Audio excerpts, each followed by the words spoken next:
Hoje eu vou entrevistar o professor e cientista João Menezes, que é médico com doutorado pela Universidade Federal do Rio de Janeiro em Biofísica e pós-doutorado na Universidade de Harvard. Professor, para fazer a cabeça tem hora? Para fazer a cabeça tem hora. A resposta é melhor no quadrinho do Dahmer, que diz que existem drogas para trabalho e existem drogas para diversão. O ruim é quando você usa drogas para trabalho, para diversão, e drogas de diversão para trabalho. E idade tem? Idade tem. Existem grupos de risco.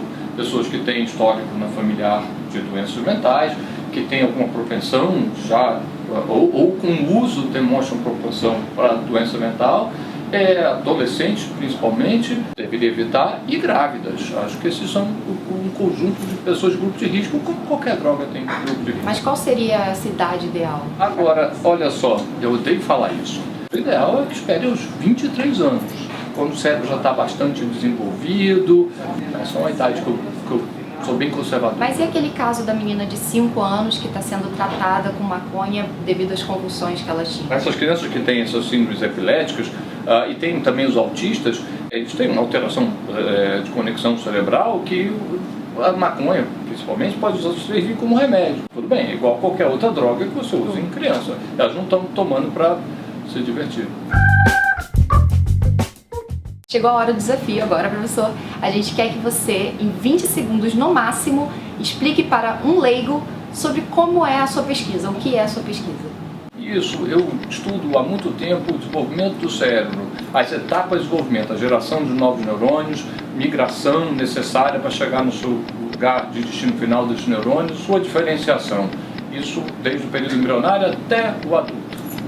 Foi menos de 20 segundos, na verdade, né? Basicamente. Então, tá ótimo. Voltando ao tema sobre maconha, quais doenças poderiam ser tratadas com derivados da maconha? Você tem uma chance de ter um potencial medicamentoso muito alto, e é o que acontece, principalmente para dor, para melhora do estado geral, apetite, doenças ou de excesso de ansiedade ou excesso de calma mesmo, que ela pode acordar também, né? Então, os usos são enormes. E o que é pior, maconha ou álcool? É claro que é o álcool. O álcool é uma das drogas mais nocivas, por diversos motivos, mas o principal, por exemplo, é a dose tóxica. A dose tóxica do álcool é de 1 para 10, e a dose tóxica da maconha é de 1 para 10 mil ou mais. Não tem receptores no tronco cefálico, nos centros respiratórios e cardíacos, então o que acontece? É muito difícil você ter uma superdosagem de maconha. Você acredita que se a maconha fosse legalizada, haveria grupo de ajuda tipo maconheiros anônimos? Possível. O uso médico da proibição de drogas seria como uma vacina. Só que uma vacina você precisa ter teste duplo cego, população controlada, randomizada, e nada disso foi feito. Então tira essa proibição. O que acontece? Você tem uma situação aberta em que o controle pode ser realizado aberto. Claro, com qualquer substância, cenoura, por exemplo. Você pode viciar em cenoura, pode viciar em pegar sol. Por exemplo, café. Eu sou dependente de café, como grande parte dos brasileiros são. Tem problema? Dentes escuros, dor de estômago, insônia. Tem vários problemas sérios de dependência, mas que a gente não trata, a gente aprende. A mãe fala pra gente, o pai fala pra gente, os amigos falam pra gente. Então, eu imagino que a maconha vai ser assim. A cultura vai proteger o indivíduo. Claro, vai ter os maconheiros anônimos, com certeza, mas todas as evidências populacionais apontam que uma flexibilização da legislação não aumenta o consumo e protege os usuários. Agora a gente vai fazer perguntas de quem acompanha o canal pelo YouTube.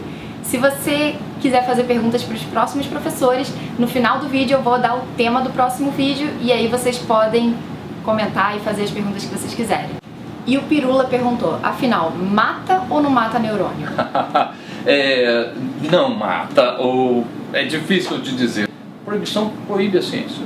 Agora, é muito pouco tóxico. As evidências de morte com neurônio foram exageradas, os experimentos foram feitos sem controle, errado, tudo fruto da proibição. Basicamente a gente tem que refazer tudo, mas todas as evidências indicam que não, o sistema nervoso central ela é bastante seguro. Então a gente só vai saber mesmo quando se for legalizada e houver pesquisa. Com certeza. O Sidney perguntou, a maconha ela é um bem ou um mal necessário à ciência? A toda a humanidade. A maconha, ela é uma planta que vive com o ser humano há anos. E o ser humano escolheu ela desde talvez uns primeiros cultivares que existiram. E hoje em dia a gente sabe, no Tratado Único de Entorpecentes de 61, foi proibido, diz que 25 anos, toda a pesquisa com maconha deveria ser abolida. Ainda bem que ninguém obedeceu. E a gente sabe hoje em dia que o sistema endocannabinoide é o maior sistema de comunicação intercelular no cérebro e talvez no corpo inteiro.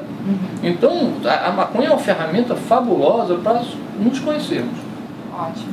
Fernando Correia perguntou: qual é a diferença entre a maconha considerada pura e a maconha que é vendida no comércio ilegal quanto aos danos que ela pode provocar no nosso corpo? A maconha que ela não tem qualquer controle de qualidade, ela pode ter fungos, pode ter agrotóxico, aditivos de conservação que podem ser tóxicos, e ela própria apodrece porque ela não é cuidada da maneira que você poderia cuidar uma planta para uso humano.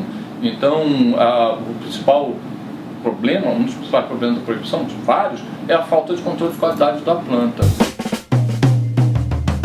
Agora a gente vai partir para umas perguntas mais relacionadas à motivação para ser cientista e coisas do tipo. Como que surgiu o seu interesse pela maconha? Para estudar, é claro. Basicamente eu conheço maconha desde que eu tenho 10 anos de idade, apesar de não ter usado, né? Mas minha família, meus irmãos, amigos usavam. E falava assim: olha, segredo, hein? Conta para ninguém porque é proibido. Foi ficando 20 anos, eu cheguei a consumir, né, com 20 anos, 21 anos. Tá, é proibido, deve ter uma razão, não consigo ver, mas deve ter uma razão. Aí eu faz mestrado, doutorado, pós-doutorado, meu filho chega com 10 anos de idade. E por quê que a maconha é proibida? E eu falei, deve ter uma razão, mas eu não podia repetir mais que pode ter uma razão. Eu tinha mestrado, doutorado, pós-doutorado, como eu não sabia qual era a razão que a maconha era proibida? Aí eu fui olhar. E não deu nem 2 anos. É claro que a proibição da maconha era uma coisa irracional e não existia nenhuma razão médico-científica para proibir, nenhuma. É uma razão totalmente racista, totalmente ignorante, irracional. É tão absurdo, mas é tão absurdo que não dá para ficar quieto. Quando que você decidiu que ia ser cientista? Eu entrei para a universidade para curso médico querendo fazer ciência. Eu já, por exemplo, adorava neurociências, eu já tinha lido, antes de entrar na universidade, eu tinha lido um especial de neurociência todo, de ponta a ponta. Eu era fascinado pelaquela área. É difícil dizer aonde, exatamente o que foi, mas foi antes de entrar na universidade, e na universidade eu vi realmente era o meu tipo de ferramenta. Qual sugestão que você dá para alguém que queira se tornar um cientista agora? Uau! Começar cedo. Essa é uma das coisas, porque todo o processo de formação é que nem de música. Ter uma certa paciência, porque é lento. 99% das vezes dá errado. Toda a ciência do mundo é aquele 1% que deu certo. Agora a gente tem mais um desafio e a gente quer que você mostre a coisa mais legal que você tem no seu laboratório, o equipamento mais interessante, em apenas 30 segundos no máximo. A coisa mais legal que eu tenho no laboratório, na verdade, são as pessoas.